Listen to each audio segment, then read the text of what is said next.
911, what's your emergency? We need help! We need a medevac! Now! Sir, calm down. Who is he? And where are you? We need help!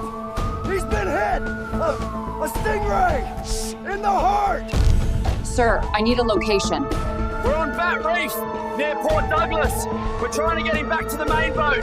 He just said he's dying. I'm dispatching a unit now. Do you have a defibrillator? Sir? Hello? The world stopped turning on September 4th, 2006.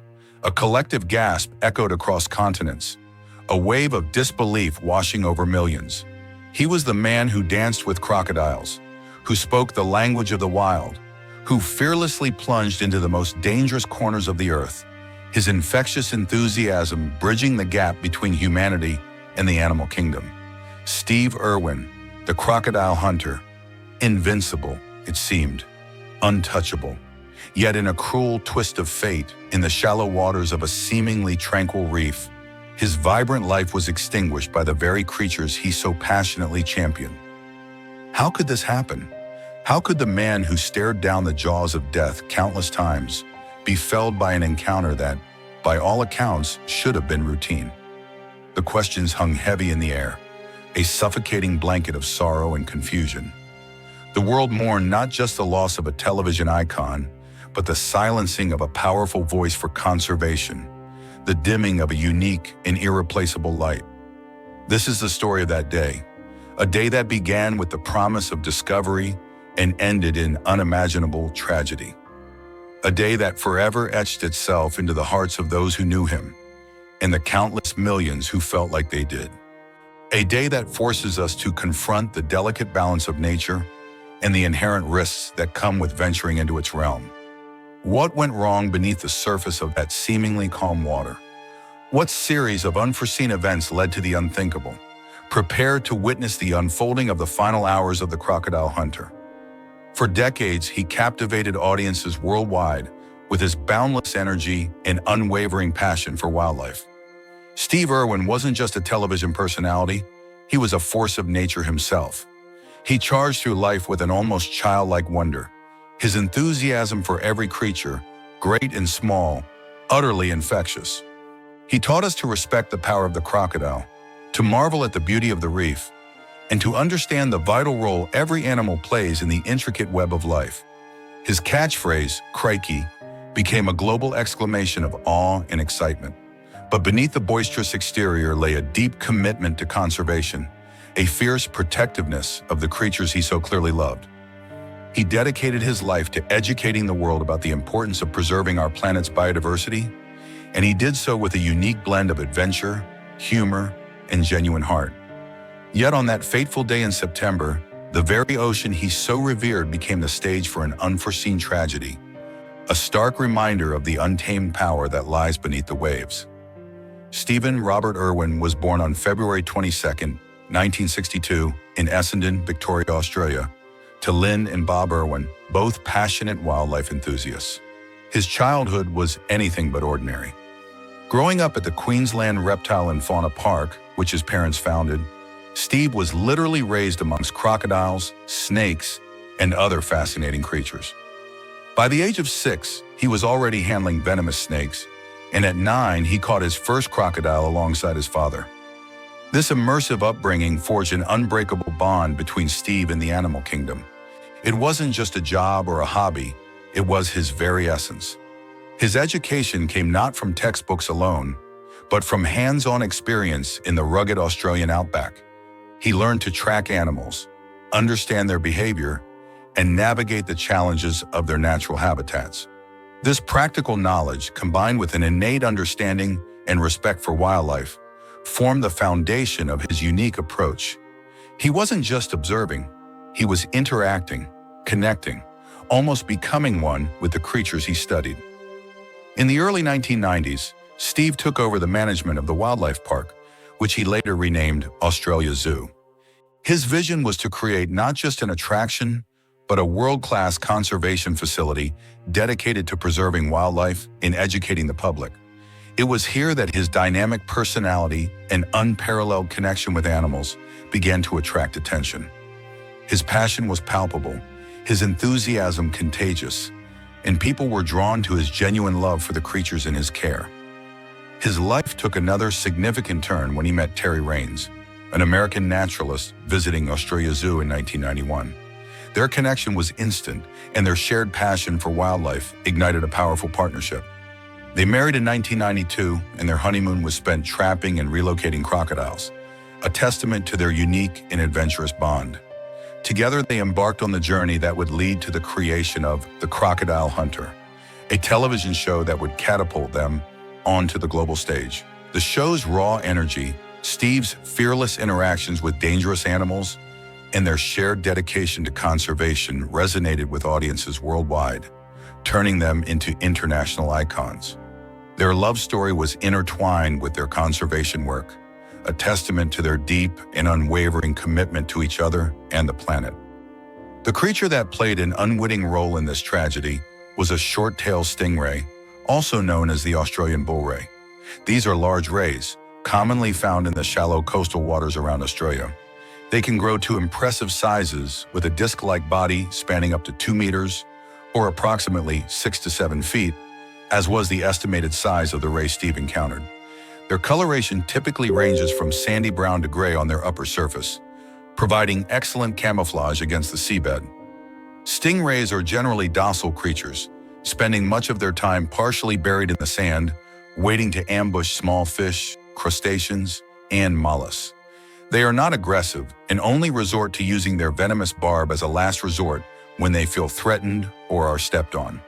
The barb itself is a cartilaginous spine, serrated along its edges and connected to venom glands. When a stingray feels endangered, it can whip its tail upwards and forwards with considerable force, driving the barb into the perceived threat. While stingray injuries to humans are not uncommon, particularly to swimmers or surfers who accidentally step on them, fatalities are extremely rare. The venom, while painful, is usually not life-threatening.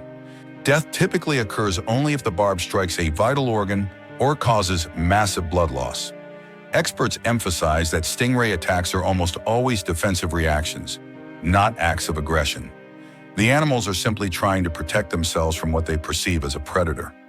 Warnings about shuffling one's feet while wading in shallow waters are common in areas where stingrays are prevalent, as this gives the ray a chance to move away and avoid startling it. In the vast majority of encounters, stingrays pose little threat to humans, peacefully coexisting in their marine environment. The tragic incident involving Steve Irwin was an incredibly rare and unfortunate confluence of circumstances. September 4th, 2006, began as another day of filming for Steve and his crew.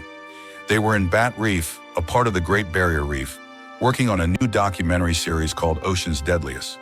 The initial plan was to film tiger sharks, a species Steve had encountered countless times before with his characteristic blend of respect and daring.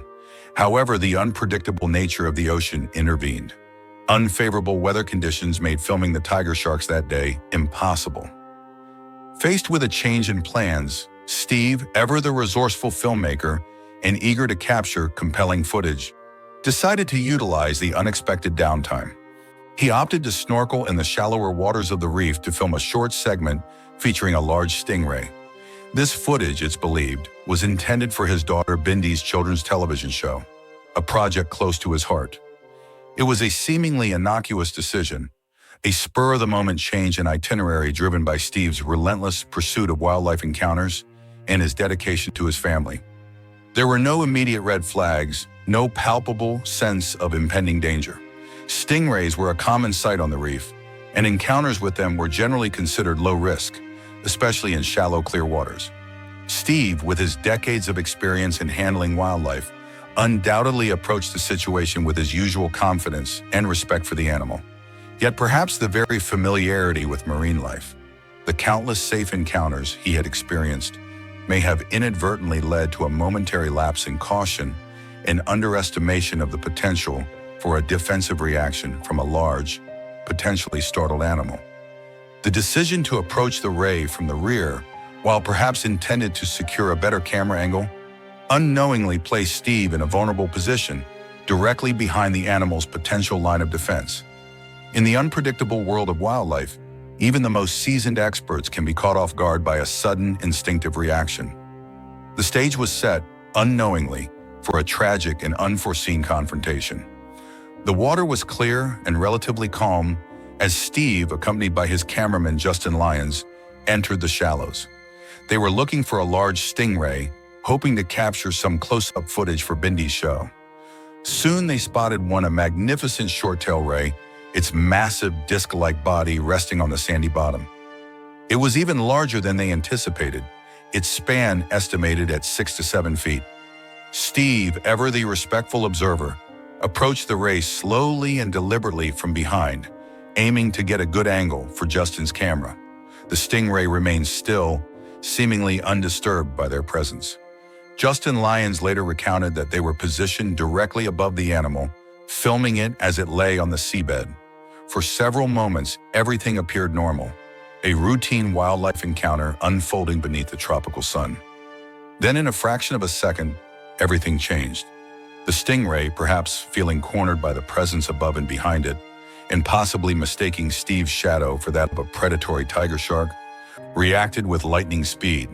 It propped on its front, lifting the front part of its body off the seabed, and lashed its tail upwards and forwards in a swift defensive maneuver. The venomous barb, a razor-sharp, serrated spine hidden at the base of its tail, struck Steve with brutal force. It wasn't a glancing blow. The barb pierced his chest directly. Tragically, it penetrated his heart. Justin Lyons, who witnessed the entire event unfold just meters away, described the scene as shocking and instantaneous. There was no struggle, no prolonged attack. It was a single, devastating strike. Steve initially didn't seem to realize the gravity of the injury. According to Lyons, his first reaction was one of confusion. He calmly stated that he believed he had punctured a lung, but as they began to swim back towards their inflatable boat, the reality of the situation began to sink in. The pain intensified, and the massive trauma to his heart began to take its toll. As they reached the boat, the color drained from Steve's face. He looked up at Justin, his eyes filled with a dawning realization. His voice, still calm but laced with a chilling finality, uttered his last words, "I'm dying," and then he lost consciousness. Panic erupted on the boat.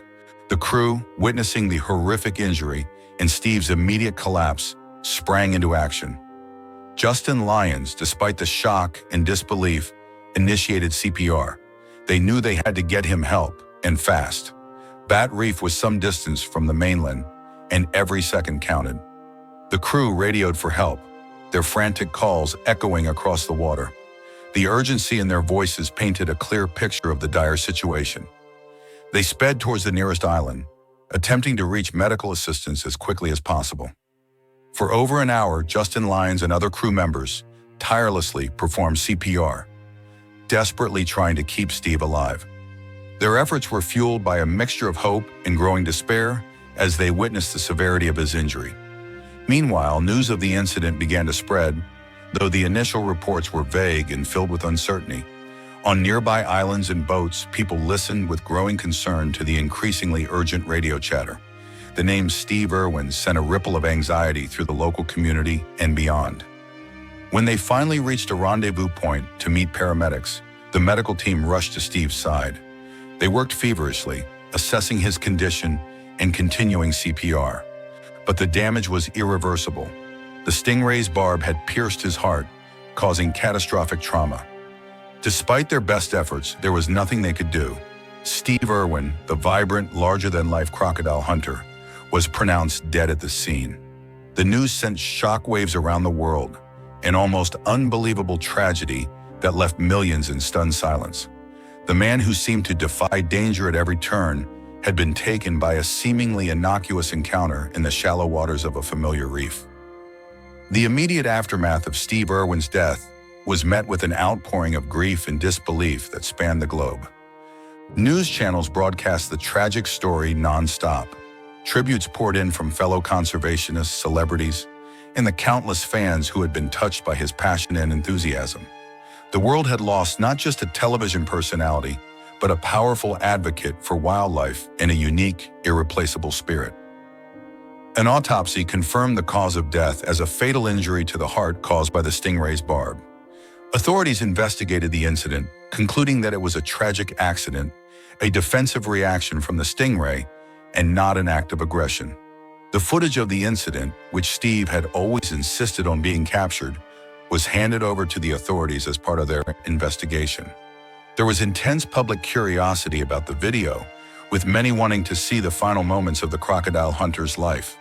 However, his widow, Terry Irwin, made the difficult decision to have all copies of the footage destroyed, stating that she could not bear the thought of it ever being seen by the public.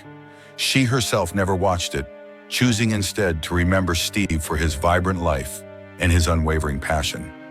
The media coverage was extensive, exploring Steve's life, his legacy, and the unusual circumstances of his death.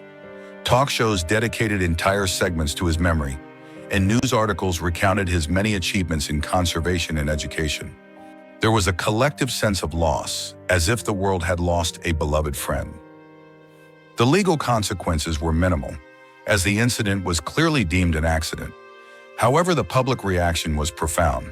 There was an outpouring of support for Terry and their children, Bindi and Robert. People left flowers and tributes at Australia Zoo, a testament to the impact Steve had made on their lives. The tragedy also sparked discussions about the risks associated with wildlife filming and the importance of respecting the unpredictable nature of animals, even those that are not typically considered dangerous. While there were no widespread protests or legal battles, the incident served as a stark reminder of the inherent dangers of working with wildlife and the fragility of life. Internal reviews within Steve's organization likely took place to examine safety protocols, although the incident was widely regarded as an incredibly rare and unavoidable tragedy. Survivor interviews, particularly with Justin Lyons, provided first-hand accounts of the event, offering insights into the final moments in Steve's courageous demeanor. He spent his life fearlessly engaging with the most formidable creatures on Earth, teaching us to admire their power and respect their place in the wild. Yet in the end, it was a chance encounter with a creature often perceived as docile that brought his extraordinary journey to a sudden close. A stark reminder that even in the hands of the most experienced, the wild holds an untamed power, and sometimes the most unexpected moments can be the most perilous. And in the vast, indifferent expanse of the ocean, the only certainty is its profound and humbling unpredictability.